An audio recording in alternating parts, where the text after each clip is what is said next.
Okay, let me take you back to the beginning of 2014. By this time, it had been 7 years since Emmett, the current CEO and my co-founder at Twitch, and I had started the company. We started off as Justin TV, and 3 years earlier, we'd pivoted to Twitch. There were a ton of skeptics. People heard watching other people play video games, and they were like, why would anyone do that? But we weren't worried. Twitch was far and away the most popular esports streaming service. We had over 55 million monthly viewers. And at one point, Wall Street Journal said that we were the 4th highest traffic site in North America. At this point, Twitch had over 100 employees, and we'd raised over $45 million from Thrive Capital, Bessemer, and many other investors. Our last valuation was over $120 million. And back then, Twitch had just entered the big boys club, which meant that we had ongoing conversations with how we could work with every other big Silicon Valley company. We just signed a deal with Microsoft to put Twitch streams on the Xbox, and I thought it was going to be huge. Now, there's an old saying in Silicon Valley, companies are bought, not sold. It had been 7 years, and earlier in the year, Emmett and I wanted to sell some shares so we could get some liquidity, but no one was buying. The best time to sell your startup is when you don't need to or don't want to. You want someone to come to the table and make you an offer. Now, enter Google. Google's corporate development team, which is the fancy name for the people in Silicon Valley who run around trying to buy companies, came to us and they said they were interested in buying Twitch. We had already been talking to YouTube about a business development deal. If a YouTuber went live on Twitch, it would pop up a little thing that said, watch this YouTuber stream on Twitch on all of their videos. We thought that was pretty cool. Hey, free traffic. While we were working on the deal, YouTube came to us and said, hey, we should just buy you guys. Now, YouTube was already the #1 platform for uploaded video, and this would pretty much cement them as the king of streaming. So what was the offer? They said they would give us $150 million in consideration and $25 million in retention. Consideration is the part of the deal that goes to the cap table. That means everybody who is an owner of the company. The retention is the part of the deal that goes to the team that is continuing on. That means all of the management team, the employees, basically everyone who's going to work on Twitch at YouTube. This would mean after 7 years of hard work, we would sell the company for almost $200 million. That was worth considering, but we thought the company was worth more. We'd just raised a round at $120 million valuation, and that wasn't really that big of a step up. We thought we could do better. So Emmett, my co-founder, told him no. And it was a hard decision at the time. Surprisingly, they came back to us and they said, hey, how about $225 and $50 million in retention? And we were like, still no. Then they said, how about $375 million in retention? And at that point, I was like, Emmett, yo, maybe we should take this. And Emmett went back to them and said, no, you guys are more than half off. It's too low. And stop with these 24-hour exploding deals. That means we'd have to sign it within 24 hours of receiving it. We're not going to decide that bad. So they kept coming back, and it went higher and higher. And it was like 500 and 100. And then it was like 625 plus 125. And at that point, Emmett told them, well, I'd like to get the number up to $1 billion. And that's when they came back with their final offer. $850 million in consideration and $150 million in retention. I remember when Emmett called me and told me the deal, I literally fell to my knees laughing. And this is the reason why when you're selling your company, you should always look for a strategic acquirer. A strategic acquirer is going to be willing to pay you a lot more than someone who just looks at how much money you're making. Potential acquirers value companies based on their financial value or their strategic value, or a combo of both. Do not underestimate finding a strategic acquirer. When I heard about the deal, I was ecstatic. We had been working on the company for the last 8 years, and it had been a really grueling, grinding, long road. Finally, we were going to be somebody in Silicon Valley. This was the way we were going to make our bones. We got together as a board and approved the deal as quickly as possible. Emmett signed the term sheet and sent it back. But wait, that was just the term sheet. There's a lot more to do to close a deal. The company's got to dig up basically every skeleton in the closet, every contract, every employee, every document, and basically hand it over to the acquirers. And then after you go through the diligence process, you still have to write all of the merger docs. This is a massive document that explains exactly how the companies are going to be combined.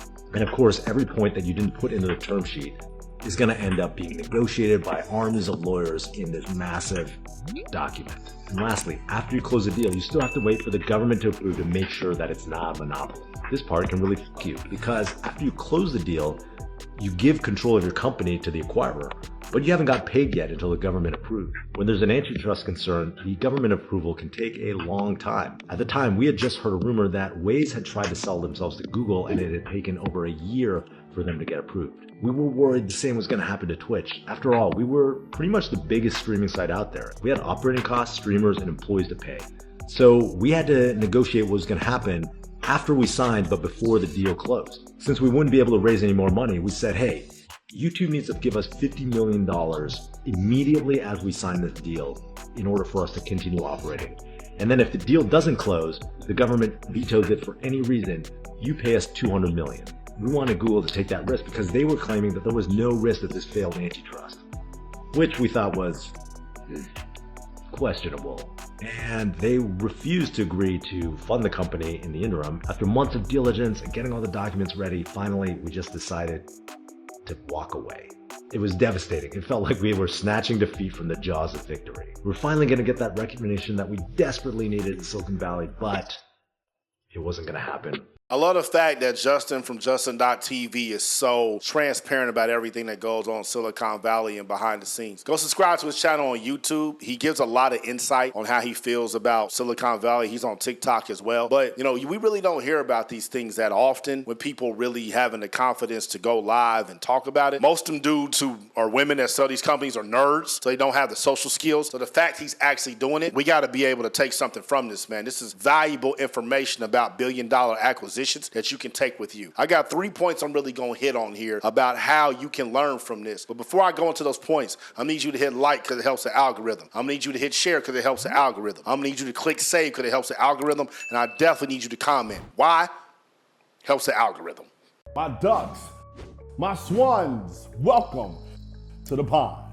My name is Dorian from Group82University.com, and right here we got Justin Kahn from Justin.tv, now known as Twitch, talking about how he almost sold his company to Google for $1 billion. The first point I want you to take away from this is that you always have to build your own. Justin.tv, he named it after himself, he developed his live streaming platform, and he built it on his own. I don't know if getting acquired was something that he wanted from the very beginning. He talked about it a little bit in the clip once it became a little more real, but it is something that you're going to pay attention to if somebody's offering you $1 billion for your company. But the only way that's going to happen is if you build it on your own. Whether you're somebody who's looking to start a soft drink and you want to sell to Coca-Cola, you're an actor or actress and you want to win an Oscar, whatever it is your plan for your life and to make your dreams a reality, you have to do it on your own. And we have all the tools today to do it on our own. So there's absolutely no excuse or no reason why you shouldn't be out here grinding, trying to make your dreams a reality, especially if you're trying to get acquired. Number two is you got to know your worth. You see how low they was offering them at first? What was it? 150? You was offering me $150 million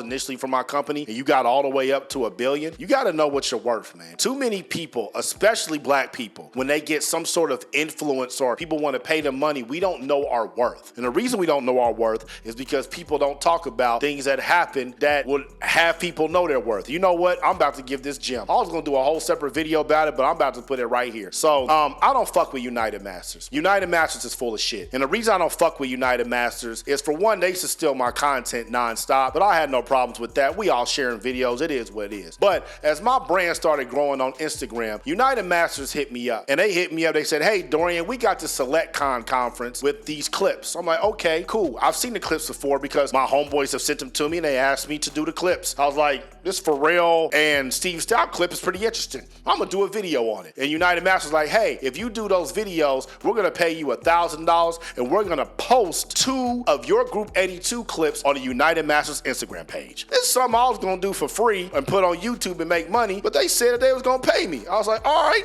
cool, I'm gonna do it.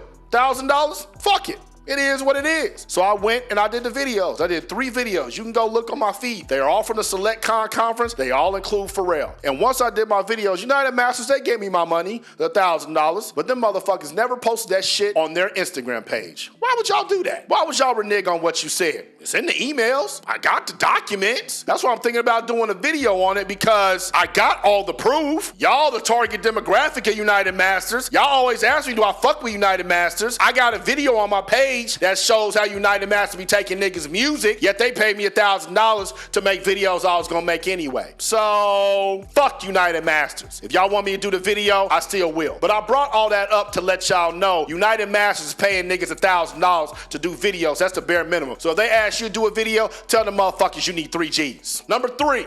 And the final thing I want you to take away from this video is that you need to be prepared to walk. Too many people get so desperate because they don't have any money and they don't know how to make their own money and they don't have residual income. So when somebody comes to you with a bag, they get desperate and they are afraid to walk. You can never, ever, ever, ever be afraid to walk, especially in business, because you can't miss what you don't have. Don't start spending money you don't have. Don't start fantasizing about the money until that ink is signed and that money is deposited into your account, because dopamine rushes are real and your soul will start living and moving and breathing like you have the money when you don't. You don't want to get caught up in that situation. So no matter what, if somebody doesn't know your worth, you got to be prepared to walk away. And that's exactly what Justin.tv did right here. They walked away from $1 billion, but they did end up selling to Amazon for $970 million. Don't believe me? Run the clip. Do I regret selling Twitch? Well, when we sold Twitch back in 2014 for $970 million, we thought that was an insane amount. But now, reportedly, Twitch is worth 15 to 20 billion, proving that things can always be bigger than you think. A couple things to consider. One, it's not clear that without the capital infusion from Amazon, Twitch would be anywhere near the success it is today. And two, having the win from selling Twitch helped me realize that having more money in the bank is not necessarily going to make me any happier. So no, I don't regret selling. Everything's as it's supposed to be. Now, when I used to hear billionaires, or I guess in this case, 100 millionaire, talk about that it's just more money in the bank account, it's not going to make me more happy, I was like, bro, you're full of shit. But this is when I was making like $60,000 a year, especially when I was making $400 every 2 weeks. Like, yo, more money always makes you happy. But he's right. You know, as I've gotten more money over my life, money don't make you happy, man. It doesn't. It just makes life easier. And after a while, you just want life to be easy. It's not like if you go from 500 million to 600 million, like, oh my God, life just got so much better. Bro, it's pretty much gonna stay the same. Money is money. We place an emphasis on it because we don't have it. But once we finally start getting it, we understand how meaningless it damn near is. And that sounds crazy, but it's the truth. And any of y'all that have started to come into money where you ain't really gotta think about it like you used to, you know what I mean. It's important and we need it. It's not as worshipped as when you're broke and you don't have it at all. So keep all that in mind. Whatever kind of business you have, whatever it is you wanna do, make sure you always build your own. Make sure you know your worth. Fuck United Masters, and make sure you're prepared to walk. And I promise you, you will always make sound business decisions. If you're somebody who's made a lot of sound business decisions with your music, but now you just need to know how to market it. You want to chart #1 on iTunes. You want to get millions of streams on Spotify. You want to hire a team for $0. You on Instagram, click that link up top. You on YouTube, click the link in the box. I'm out the pond. Y'all stay true. Scroll. Scroll. Scroll.